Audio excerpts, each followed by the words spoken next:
Hello, everybody, and welcome to the Spiritual Journey podcast. My name is Nimish Radia, and I'm your host. I always love starting every episode by saying thank you. I feel so blessed with this podcast, the impact it has, the people it reaches. I started it as a passion project, and it's just had a life of its own. I get messages on a weekly basis saying how people find this podcast when they need it most. So I'm so very, very blessed with it. If you're a regular listener, welcome back. Thank you for your support. If you're new, then welcome. Let us know if you have any feedback. Feedback's always a blessing. I am an Akashic record reader, Akashic trainer, podcast host, podcast creator, as well as a spiritual coach and mentor. And what I get to do is I get to guide people on the journey. I feel like we're going through so many shifts right now. I feel like it's a blessing to be here on the planet, but it's also a very challenging and kind of expansive period. And what I do is I guide people to themselves, releasing the layers of anything we're holding on to truly become our authentic selves, to understand our light and to shine it unconditionally. I love what I get to do. Part of this amazing podcast, I get to interview some amazing, amazing guests, and I'm excited to have Maritza here with me today. I'd love for you to introduce yourself. So over to you. Please introduce yourself. Thank you, Nimish. Hi, everybody. My name is Maritza Schafer, and I am in Oakland, California, and I was born and raised in Chile. And I moved to the US a little while ago when I was 18 years old. And I was born and raised in a family of witches. And I'm here to tell you what that means and how that connects to the work that Nimish does, and that all spiritual workers and healers and people that are trying to do good right now, particularly focusing on the spiritual aspects of ourselves, are on a mission, if you will, to complete. Nimish, I have to mention, I heard a bunch of your episodes on Spotify, and I was certain that your opening was a recording because it's so solid every single time when you start with gratitude and how you've reached people. I was like, oh yeah, that's the trailer. And now I saw you do it live, and I'm like, oh my God, he's like genuinely channeling the same message every time. That's fantastic. Yeah, I've thought about recording that as an intro, and just, I don't know. I just, it lights me up every time I talk about it. So I don't actually want to record it. I just want just because I am so grateful. I feel it. So thank you for that. That's a Yeah, don't beautiful way skip to it. start. Don't skip it. Don't skip the gratitude and the acknowledgement of, how we get to do amazing work. Yeah. I mean, just so everyone knows, before every episode, I'm sure I mentioned this before, but I always like doing a grounding. And what the grounding does, whether I'm doing a solo, whether it's a joint with Stace, whether it's with a guest, it just sets our energy for the episode, release anything we're holding on to. And then the gratitude at the beginning is just a beautiful way to start anything, right? So, but Maritza, I'm so curious. You know, the way you were raised and what you went through. And before we go there, I always love starting talking about the current energy and what you're feeling. So for me, the current energy is we're kind of shifting from divine masculine to divine feminine. I feel like the planet's going through such a shift, and kind of feel like there's a plan in place. And, the next 12 months, I feel like the energy is going to shift in such a way that we all kind of have a choice. Do we want to shift with it? Do we want to do the internal work, or do we want to let the outside noise and everything the planet's going through affect us? And whatever we choose is perfect for us, right? There's no right or wrong. But what are you finding with the work that you do? What's your feeling on whatever the planet's going through? Yeah, I mean, these are super interesting times, right? And I have this conversation a lot.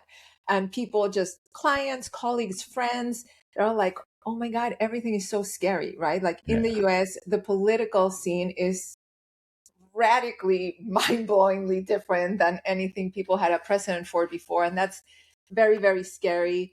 And then we have climate change, and then we have AI, and then we have all these changes. And then I remember when I was young, my grandmother was reading the newspaper one day, and she was, whatever she was reading, right? Some horrendous thing that us humans had done to each other. And she's like, oh my God, how have we come to this? Like, what has it, how is this even possible? And I'm like, we used to throw people to the lions too. Like, we've been doing this to each other since the beginning of time. Yeah. And so when I'm teaching the spiritual tools, I always make it a point to tell my students that, listen, I genuinely believe 1,000% that you can totally create the life of your dreams. And it's probably going to suck a lot a lot of the time, because that's just part of life. Like, you don't get to have this fabulous experience without having experiences that are also difficult. And I think that for me, one of the most powerful teachings to remember for this time is to hold the paradox and to understand that both are true, and that we don't get to pick and choose. It's just like we're here for whatever experience is coming our way, and our only job is to hopefully be conscious about, be aware of, and have a choice about how are we going to show up for this. Like, Yeah. what kind of person do you want to be in this context? And so, back to your question, what's the energy right now? I mean, I waver myself all the time. Sometimes I'm like, oh my God, I got like a first row seat to the most interesting time in human history. This is amazing. And sometimes I'm like, why? Why am I here now? Like, really? I'm like, can I just be done? Like, not incarnate again, or maybe just like be a flower next time? Yeah. Like, you know what I mean? Because it's a Yeah. lot. It's a lot. Yeah, I can relate to that for sure. But yeah, interesting times for sure.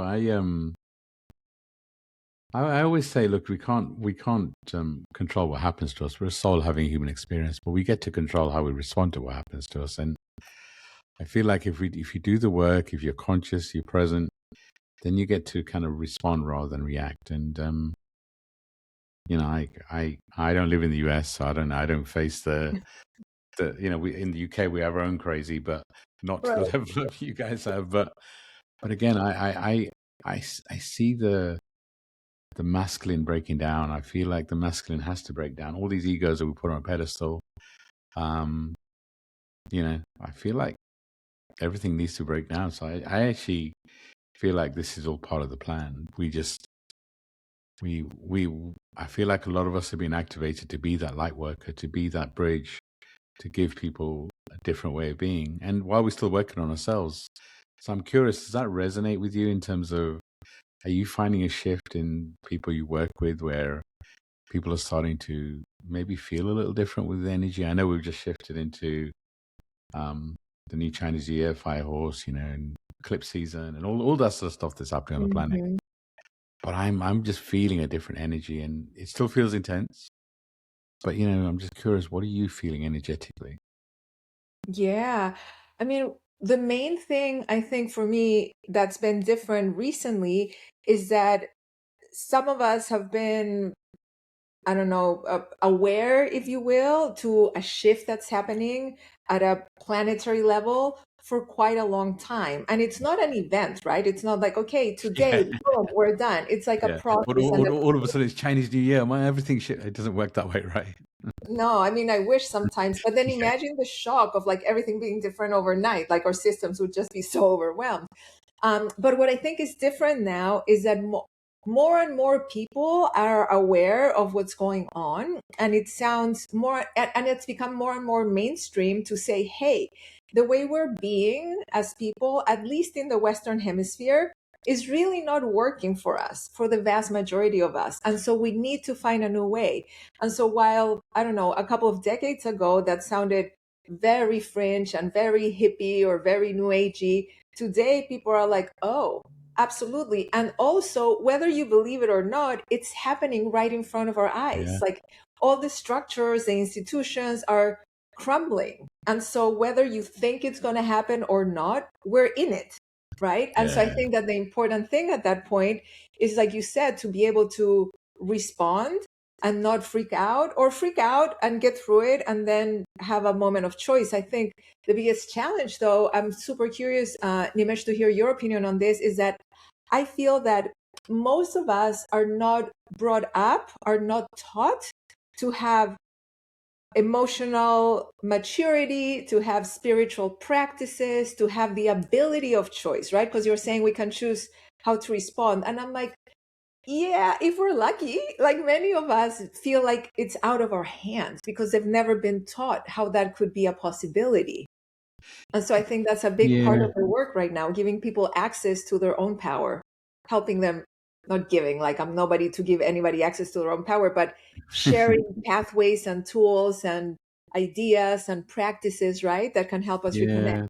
That's kind of what I mean by a lot of people are waking up. I feel like a lot of people are kind of starting to realize they have the ability to be present. And the reality is, for me, if you fight it, if you try and keep things the same, if you try and um kind of stay in the situation, change on a constant, that's where I feel we get more challenges. I feel like the universe pushes us different ways, and it's almost pushing us to have experiences so we can expand and start to ask a different set of questions. So I mean, I agree. It's like society, programming, even kind of our expectations of a blood family, right? Where everybody Yeah. expects to be loved by the blood family. And I'm finding that more and more, that I get that question all the time. Is I want my parents, my mom, my dad, and it's like, well, we pick the people around us to expand us, not always to love us, right? And it's a tough lesson, but I feel like more and more people are waking up to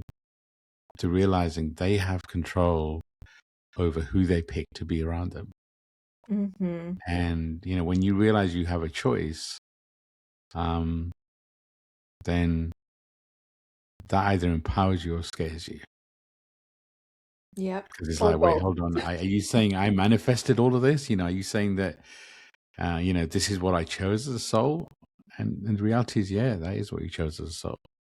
But the power that is that because you chose it, you can now, with that awareness, with acceptance, you can choose something else. And that's what I feel we're going through right now. It's an interesting time for sure. But I always remind people, our soul chose to be here, right? This is a divine time to be here, and it may feel challenging, expansive, but it is something we chose. And it's interesting. Yeah. I'd love to hear about your kind of what you experienced as a child. It's interesting when you say the word witch, because it has that kind of negative connotation. And I've when I open people's Akashic records, it's quite interesting how many people have been a witch in their past life, Oh, or at least wow. experienced the dark magic. And witches, I don't see as a negative word in any way, shape, or form, right? It's the energy and the vibration you give it. But I'd love to hear what that journey was like. Yeah. I'll be like, how much time do we have? Like my favorite question. No, Anything no, that's in your heart, share whatever's in your heart. I agree. I mean, like I'm fully, of course, having grown up in this tradition, I'm fully aware that the word witch is terrifying to a lot of people.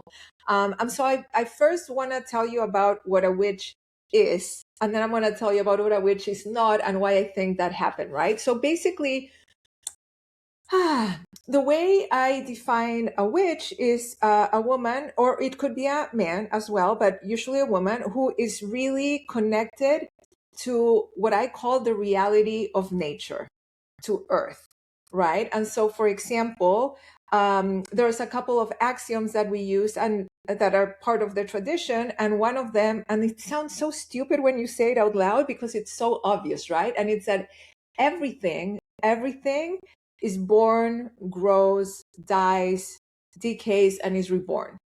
Humans, galaxies, organizations, relationships, birds, you name it, ideas, right?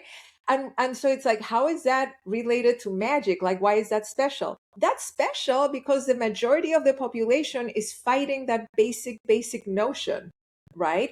And so when you're super aware of it and embody it and live according to it, I want to speak for myself. When I have that awareness, I become so powerful because I'm not fighting the death and I'm not fighting the birth, and I try to align my own desires and my own timings with life or with the divine or the universe or Santa Claus or Buddha or whomever you're working with, right? Not to be disrespectful. I just mean it like it can be totally open, because that's 100%. the other thing. Like uh brujeria, which is my tradition, like being a witch, is not a religion, it's a spiritual practice, and these are not the same thing, right? And so we're really connected to the elements of air, fire, water, and earth. We're connected to the seasons, like the reality of nature, like literally what is going on planet earth.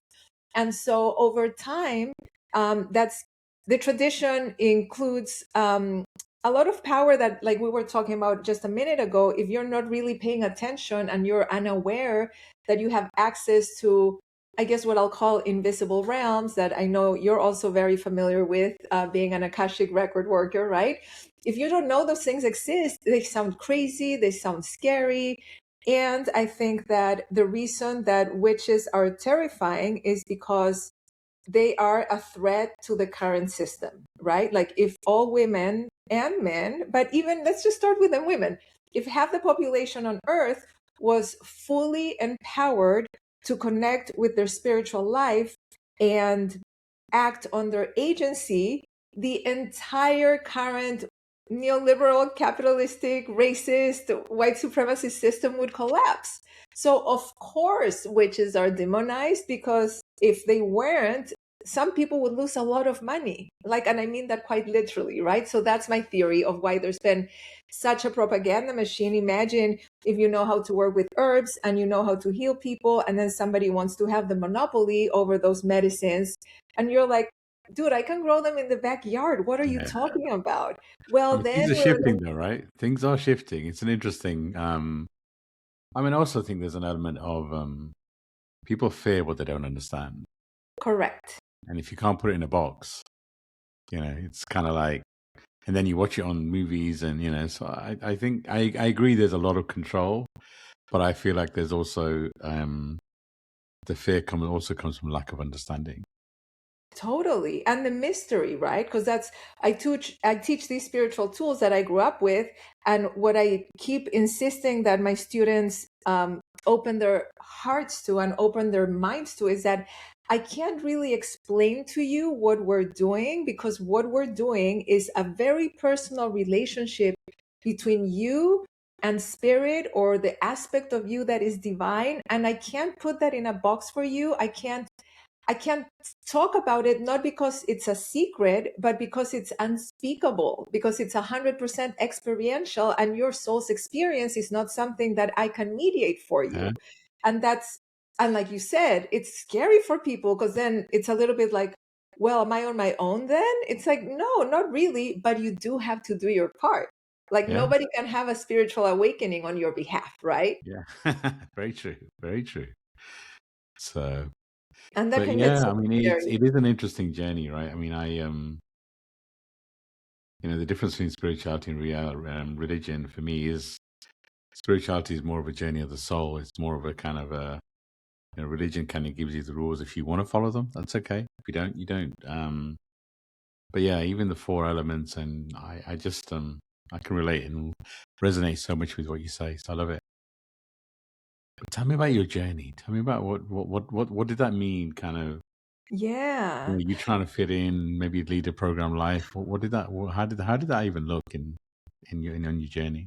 Yeah, look, I mean, so my mom's a witch, my grandmother was a witch, and what that meant is that they really, again, had access to realms that most people are not aware that we all have access to if you're paying attention and know how. Because the one thing about um, spirituality in general, but also some specific practices, is that I don't believe they're 100% gifts. They're also skills, right? And so, for example, um, most people can go for a jog. Like I can go for a jog. I'm not going to jog like the Olympian because I'm not an athlete, but I'm still able. And so I think that some Yeah, people are gifted with spiritual gifts, but we all have access to sort of like the baseline connection. And so many people are not taking advantage of it. And so growing up, it was interesting because Chile, where I'm from, is a mostly Catholic country, but it's very mixed with a lot of other more pagan, if you will, traditions because of the indigenous folk that were there before the Christian people showed up. So it's not unusual to talk about spirituality and magical workings in a way that, for instance, is very unusual in the US. And so I grew up with this. Most of my friends were in the Catholic Church, but were very respectful and understanding of different traditions. And then when I moved to the US, I realized that this was not the norm at all. And it was really surprising to me. Like people look at me weird and were, like you said, Nimesh, like sometimes I don't want to say scared, but weirded out, right? Like, what is she yeah, doing? What is she talking about? What's going on? And then over time, as I grew up and time went on, people would come to me, friends or acquaintances, with like the really weird questions that they didn't dare bring anywhere else, or with the real soul aches that they didn't feel safe sharing in other places. But because that's the beauty of being perceived as a weirdo, that you're like, oh, this person will be open and will understand anything, at least will, I don't know, I guess people would be less afraid of being judged. Yeah. I'm not exactly sure what the dynamic was here, but I started getting more and more questions and more requests for spiritual support, for help with practices, for how do you, everything from like, do you pray? How do you do that? Why would you do that? To tarot readings, which is something that I do and offer, to like, how is your life? I mean, at risk of sounding like a dork, it's like, how is your life so amazing? And again, I do believe, I do feel my life is amazing. And I've been through the ringer because I'm human and we all have.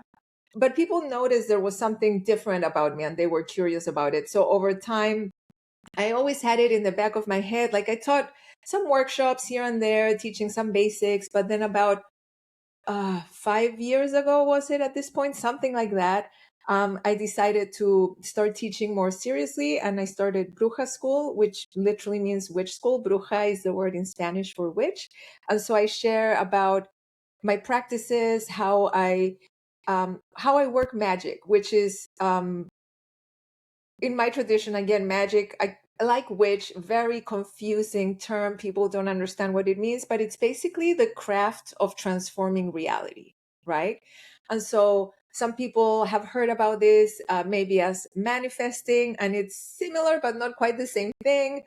And all of the other tools that I use. And so usually people get very, very interested in magic specifically, or in spiritual practices in general, when there's something in their life that they really want to change, and they've done all the things, right? Like they got the expert advice, they went to therapy, they took the workshop, they read the book, and it's not shifting. And I'm like, okay, so it's time to try something different. Like, let's do this. And so the approach to transformation that I offer is acknowledging all parts of yourself. So, not just the mental, not just the physical, not just the emotional, not just the spiritual, but all four of them. And what do they mean working together in alignment with spirit, the divine, creation, however you want to call it. And that's a pretty straightforward mechanism, if you will. There's nothing like super mysterious about it. But again, I think that so many people have not been taught how to do that. And so when they learn it, it becomes such a realization, like, what? This works? And I feel better. And the thing actually happened in real life. Like, ah, and I'm like, I know, I told you, it's so cool. And like, that's the reason I mean, I'm not on the spiritual path out of any obligation. I follow the spiritual path because it makes my life better, like my material life better. I feel happier. I feel calmer. I feel more joyful. I feel grateful. And like, I'm in a happy relationship. I'm relatively healthy. I have everything I need. And again, I have all kinds of horror stories to tell you about horrendous things that have happened as well, but that's part of life, right? It's the human journey for sure. Exactly. I love it. I love it. And I can relate so much. It's there's if I was here for material wealth, then I would have stayed in the corporate world, right? That would have been, I consciously chose to leave that. And I always say, this is what I get to do. Yeah. Because there's distinction, right? I chose it, but I get to do it. And anyone that's listening, what if you pick something that you get to do?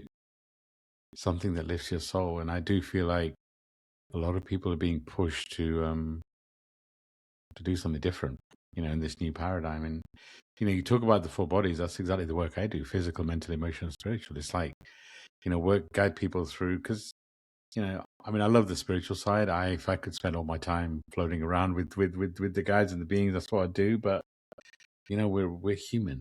So, and the four elements are important, right? And then, so, it's interesting, that journey there, right? That light bulb moment when people start to realize they have a choice. It's so beautiful. It's so beautiful. So tell me, what are you? What's changed? What's changed recently in your world? What's shifted in terms of your approach, in terms of what you're doing? What are you finding that's shifting within your energy, within your vibration that is reflected in the people you work with? Mm. Well, I'll tell you what. So, like I said, I've been a witch my whole life, and I've had this very strong, committed spiritual practice my whole life. And then I started teaching as something that I thought was a great offering and exciting and fun for me to do. But I've had a career in the nonprofit sector, right? So I worked in communications for a couple of decades. I was always working on things like environmental issues, women's rights, economic justice, racial equity, human rights, all those kinds of things. And then about 9 years ago, I started a consulting company, and I was doing organizational development work.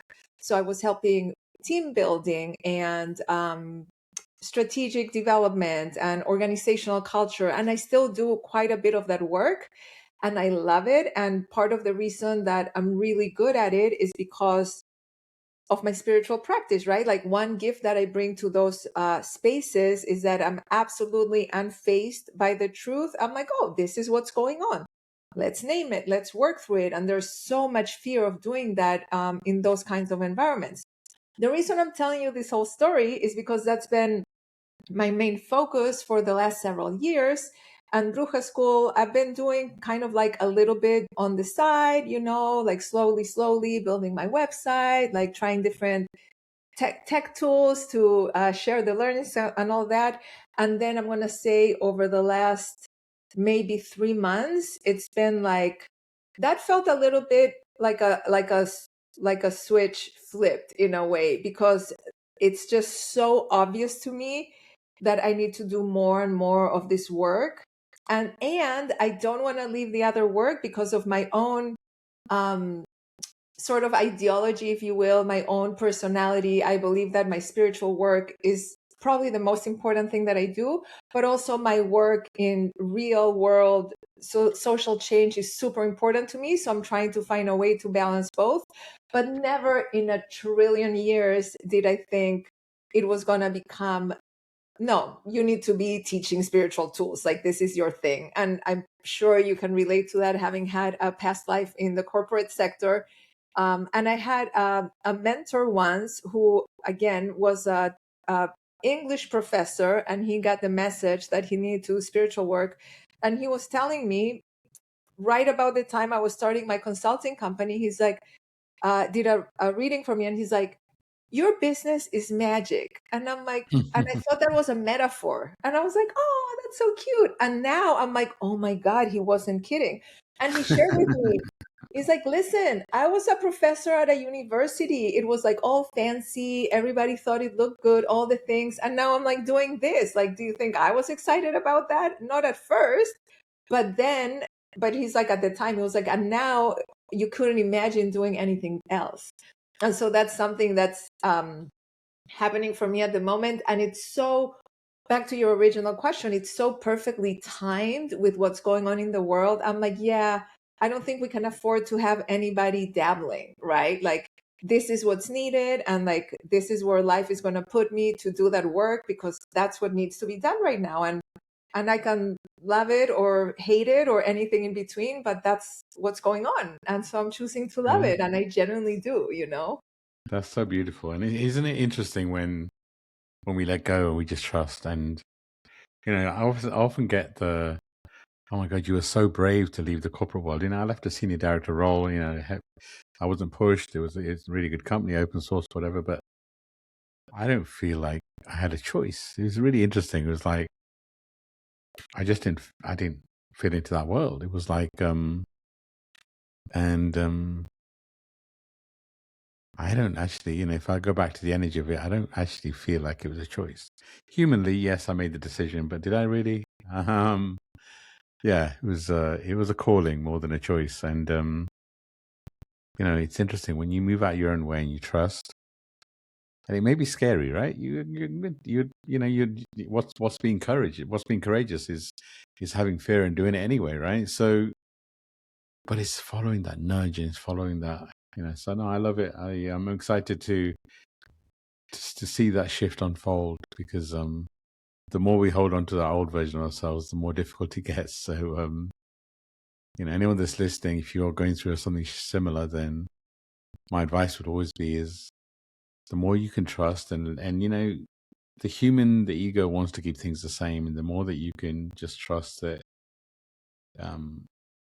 spirit, your guides, whatever you want to call it, have your back, and you let go. It doesn't mean you're not gonna face things, right? We're a soul having human experience, but the more you embrace what you're here to do, the more support I feel you get. Yeah, So 100%. And not to be blunt, but we're all gonna die at the end. And the reason I'm saying that is because that, to me, is such a liberating thought, in the sense that there's no doing it wrong. There's nothing I can do. Like, I'm here, like when people are like, what do you think is the meaning of life? And I'm like, well, to live it and to love and to serve. so true. Like, and so it's gonna take different, like life goes on. I guess I'm saying that because for me personally, when I'm in a moment of fear, of contraction, of uncertainty, whatever it is, like self-terrorizing, worst case scenario, all of the things, I forget that it's a moment and that life goes on, and it's probably not going to be like that forever. And I don't want to get to the end of the ride and be like, oh my God, I didn't even try. I wasn't true to myself. Like, that's my biggest fear, is to feel regret about how I lived. And I'm so proud to say that I don't have that yet so far, luckily, right? And I'm hoping to never have that. And that's the biggest gift that I can expect from life, to just like fully live it in a way that feels aligned and resonant with my values, right? Wow. Yeah, that's so true, because we're a soul having. That's the way I always describe it. Is we're a soul having a human experience. So it's like if you're waiting for something, it's like, I'll be so happy when this year finishes, or I'll be so happy when this happens, and that's you're here. Your soul chose to have the human experience. So why wait for something? Just whatever you're going through, it's a phase. It too shall pass. So if it's challenging, then know that you're being expanded. You're being taught something, and maybe that excites you too. It's just but sometimes I'm very conscious that words are easy, right? It's easy for me to say that embrace your journey, embrace we've all experienced dark phases, dark night of the soul, whatever you want to call it. And I'm sure there's times where we didn't necessarily want to be on this plane, right? I mean, there's my mentor, my friend Cedric Jeffrey, left this realm March 2020. She's now one of my guides. I'll quite often talk to her and say, well, can we do it the other way around? Couldn't you have been here and I'd be up there, but this is the choice that we made, right? There's power in that. So I'd love for you to share, if you're open. I'm sure you've seen some extraordinary things that may feel extraordinary on the human plane. Anything that's in your heart that you want to share? Any of your experiences, or anything you've experienced with clients that you can share? Yeah. Yeah. I think I don't know why this is not what you asked, but this is what's coming to mind. Sure. A lot of what I help people with is that sometimes folks have a hard time discerning between their intuition and spiritual guidance and their head, right? So basically, like, is this me having an intuition that I should be careful about this, or is this my head just being in my ego, right, being stuck in fear, that something's gonna go wrong? And that's when I always come back to, this is why we call it a spiritual practice, because if you've never asked that question of yourself, you're not going to know the answer the first time you ask, right? And so how do you learn to discern? You mess up, you trial and error, you live life, and you live life in awareness. And so if I think, oh, I don't want to do this because I think it's my intuition and something's going to go wrong, and with time you realize it was just a missed opportunity, then you know that, oh, when it felt that way, it was something else. And that's what I meant, Nimesh, when I was talking about, like, nobody can have the spiritual experience for you, because your personal combination of your soul, Yep. your body, your mind, Absolutely. nobody else has it. And so you're the Yeah. only one that's going to be able to uh, synchronize, if you will, the frequency of your being to what you're meant to be doing. And I think that I thought of that because sometimes people feel like they see signs or they get, like they'll literally hear a message and they're like, should I go to a psychiatrist or is this like a real message? And how do you tell the difference? And I'm like, well, the difference is told over time. And you tell the difference because I think when it's something that is spiritually rooted or born from spirit, it's very positive and light. And Yeah. so if you're hearing voices and it's messing up your life, absolutely seek medical help. But if you're hearing voices and they're giving you good guidance to build a more thoughtful, fulfilling life, then it's probably a spiritual message and be grateful for it, And I Yeah. can't tell you which one it is because you're the one on the ride. Yeah. And in the way I always talk about that is your intuition is normally quieter. It's normally light, as you say. It's kind of trust. How did it make you feel, right? And whereas the messages coming from your ego are always brash, it's always emotional, always kind of.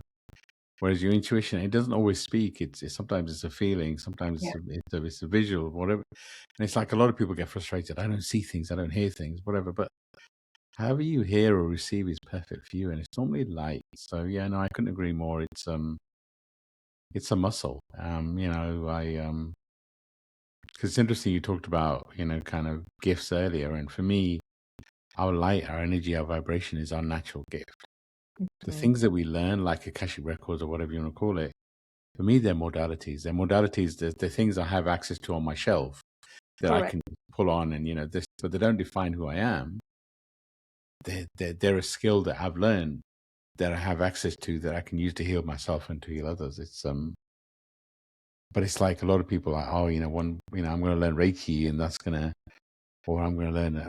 It's just, our light is so powerful, and that's where the gift is, right? And I'm a big fan of learning whatever modality Yeah, calls you or however many, and that's how you keep the practice and the muscle. But I also, back to you were saying about like some people get frustrated, like I don't hear anything or I can't tell. What I do know is that when I'm being guided by my intuition, it never ever feels like panic. yeah, You know what I mean? Because sometimes people come to me with the question, they're really panicked, they're fearful, they're agitated, angry, and they think it's an intuitive guided moment. And I'm like, maybe, but it's never been my experience, you yeah. know? And I always let people know, as you said earlier, there's no mistakes. Right. What's try something, and if it doesn't work, try something else. It's not like you're not a tree, so if you want to change, right? As the saying would go. It's just this life is meant for living, and the more that you can just let go of your expectations, and I know it's easy. I mean, it's easy for me to say right now, but I just if we're honest with ourselves, how much control have we had over the past 5 years, so 5 years, last 5 years or so? Because things have been changing so much, through lockdown, through all this energy, and you know, but actually, if we focus on the moment, there's so much magic in the moment. Totally. It's the only time and place where there's magic is right now. And to be like you said, if we're being honest with ourselves, how much control have we had ever?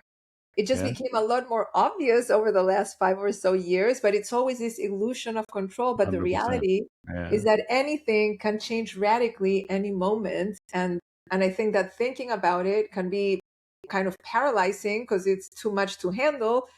And it's true. So, what you were talking about, the ability to respond, to make a choice of how am I going to deal with whatever comes up, is where the power resides. And at least for me personally, I'm not able to do that as much when I'm not living spiritually. And what I mean by that is like having the practices that nourish me, connecting with other people. Like I believe spirituality is best served in community, if you will. And so that's why it's been so great to meet you as well, right? Like reaching out to people, having these conversations. We're not going to get through this alone. And so Yeah. remembering that has been a really powerful thing for me personally as well. No, I couldn't agree more. I feel like we're moving into an energy where collaboration, community is even more important. I feel like the individual ego, as we talked about earlier, is kind of all crashing down, but community, collaboration is where what we need to do. And interesting times for sure. So I'd love for you to share. So let's say we have listeners that are kind of struggling at the moment. They're struggling to really understand why they're here, or really understand, kind of with all the chaos, or what any technique or anything you want to share that can help people through these current times. Hmm. Yeah, well, that's such a powerful question, and it's also very deep. It reminds me, so when I'm teaching my students, we spend a lot of time getting clear on what is it that they want, which to me is analogous to why am I here? Like, what am I here Sure. to do? More importantly, what am I here to be? How am I supposed to be showing up in this world? Because, people will come and they're like, oh, I want to improve my health, or I want to find a partner, or I want to get a better paying job. And I'm like, great, we're going to cast a spell for this, right? Because this is something you've been struggling with. And I'm going to teach you how to do it because what you've tried hasn't worked. So the first step is, why do you want this?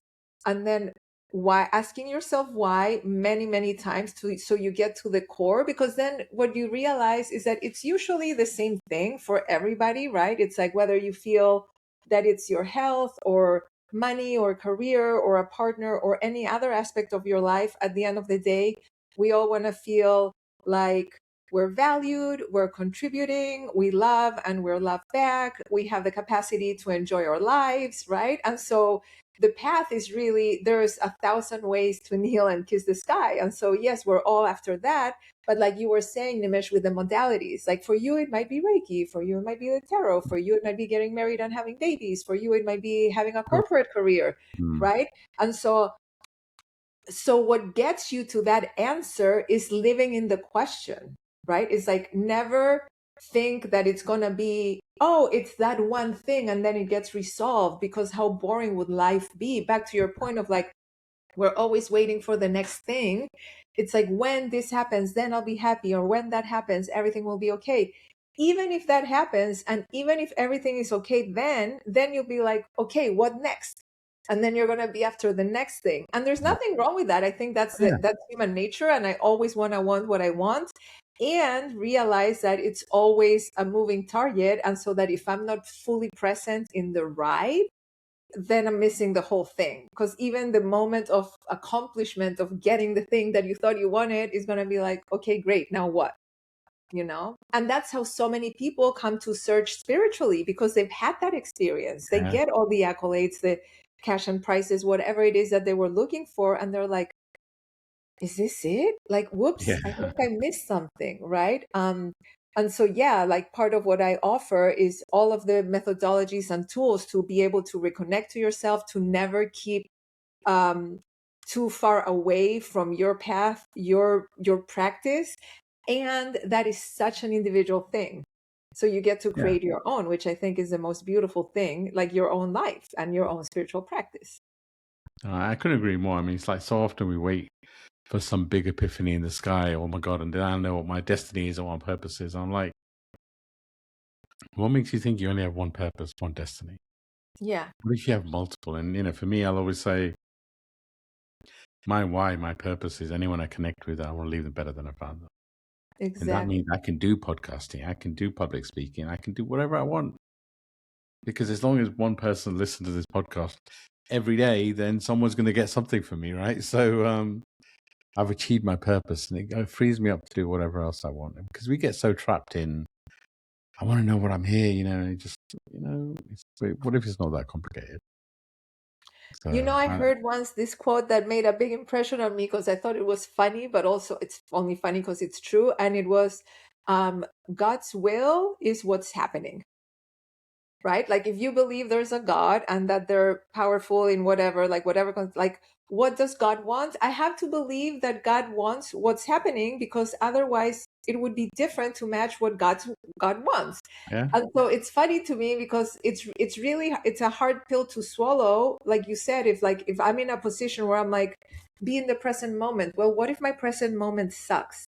So then my job becoming as accepting of it as possible, because that's the only way to change it to begin with. So that's the paradox, right? Yeah. And there's power in every moment to transform what we're going through. 100%. It's all in the moment, right? So I'd love for you to share as we come into the end of the episode. I'll include your details in the show notes, etc. But what was it like working with you? How can people reach out to you? What does that look like? Yeah, thank you. So yeah, I offer a 13-week long program teaching spiritual tools called Liberation Magic. And I also offer tarot readings and coaching and another few ways of working together. So you can find me on my website, brujaschool.com. It's BRUJA school.com. And you have all of the information there. You can also find my YouTube channel and my Instagram handle and all of the things in the interwebs to keep connected across time and space. Beautiful. And I'll include that in the show notes. So thank you for the conversation. And we could continue talking for hours, I'm sure. But thank you for your light. Thank you for being here. Thank you for agreeing to be a guest. And to anyone that's listening, it is an interesting time on the planet, and it is an interesting time to accept who you are and understand that you're here for a reason. And so for me, that's the message from this episode: is you're here for a reason. Be gentle with yourself, and the more you can listen to you on the inside, switch from I think to I feel. Start asking yourself, how do you feel about something? That helps you to connect to you to a different level. So Maritza, thank you for your light. Thank you for being here. I'm going to Thank hand you over for to you having for me. anything you want to share before we close. Yeah, thank you so much for having me. I loved what you just said about you're here for a reason, and you're 100% unique and irreplaceable. And the paradox is like, yeah, we're all replaceable because we leave the planet and life goes on, but nobody ever has been who you are, and nobody ever will be who you are again. And if you do believe, as Nimesh is saying, you're here for a reason, your unique gift is absolutely needed by the planet right now. And so please do what you need to do to be able to share it in whichever modality, like Nimish said, that Yeah, takes place, right? So I think that we all have a role to play. And it's been lovely to get to know you a little bit better and connect. I'm super grateful you had me on the podcast, and I'll hope to see you soon. beautiful. Thank you, thank you, thank you. And yeah, hopefully you guys have felt the love that we shared sending you today, and just to our point, you're needed, you're wanted, you chose to be here, and you're very much loved. If you can open your heart up and truly feel the love of the universe, maybe it'll open up a lot more magic to you. But Maritza, thank you for driving the conversation. Thank you for being here. Sending you and everybody so much love and light. Bye for Thank now. you.